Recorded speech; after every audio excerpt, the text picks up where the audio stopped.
meg minden jó, persze oda kell figyelni azért a kiegészítő táplálkozásokra, ami főleg a fehérje pótlása, illetve a szénhidrát és fehérje aránynak a megtartására, ami nagyon fontos minden sportoló életében. A kajakban nincsenek súlycsoportok, mint az evezésben például van a könnyű súlyak, meg a normál súlyak. Itt mindenki a saját súlyának megfelelően versenyez.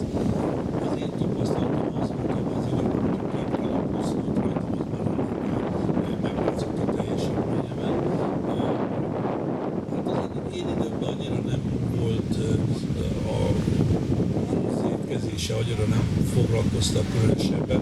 Ettük a rántott húst, ettük kolbászt, mindent, ami van, és igyekeztük ledolgozni, és általában most se látunk, hogy attól függetlenül kövérkajakos.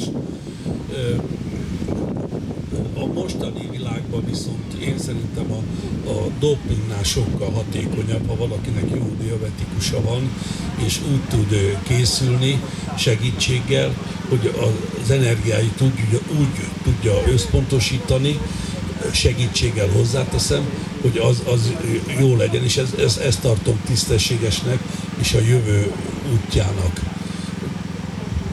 De ahogy én nagy beszélgetek a sportolókkal, én kajakról beszélek, főleg nagyon soknak pszichológusa van, és ugyanakkor az étrendjére nagyon odafigyel, ami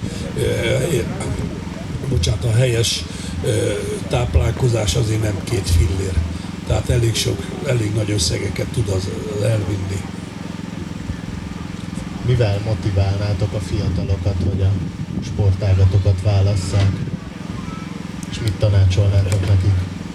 Azzal motiválnám, hogy a tévénézés helyett jöjjön le edzésre, meg a telefonnyomkodás helyett, mert csak beljebb lesz vele pozitív értelemben, mert az összes sport, tehát bármi sportról beszélek, köztem a miénk is, ahogy már mondtam többször, ő kitartásra, akaratra, becsületre nevel, most nem a dopingolókról beszélek, és ezeknek az alapelvek mentén csak olyan generációk növekedhetnek föl, amelyek ezt az élet egyéb területén is tudják hasznosítani. Köszönöm. A motiváció szerintem megvan a fiatalokban, mert rengetegen járnak konditerembe. Az is igaz, hogy edzenek, csinálnak egy-két gyakorlatot, és hogy is van említett a telefon, leülnek pihenésképpen, és nyomkodják a telefonokat, vagy csetelnek egymással. Épp múltkor volt egy érdekes példa, talán 1,5 méterre voltak egymástól, és nem beszélgettek, hanem a telefonon nézelgettek egymással. Én meg csak lestem, én a lokegér, mondom, mit csináltok? Mondom, miért nem beszéltek legalább? Tehát megvan a motiváció, de a versenyekre való felkészülés, illetve a komolyabb munka, azt nagyon kevesen vállalják. Úgyhogy ugye ez nem olyan, mint a fedett pályás lepkegyűjtés, hogy elmegyek és fogom az ütőt és gyűjtöm a lepkéket, nem bántva persze ezt az oldalt se, hanem itt azért már többször kiemeltük, hogy kemény munka, izzadás, szenvedés, és akkor el lehet érni eredményeket.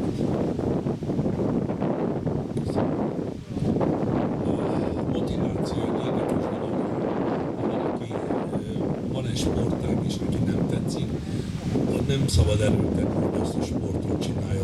Legtöbbször a szülők szokták eltolni ezt a dolgot, hogy erőltetik a gyerekeket. A bátyámnak, Stanics László, a Csaj Renáta, egy 20-szoros világbajnok kislánynak az edzője.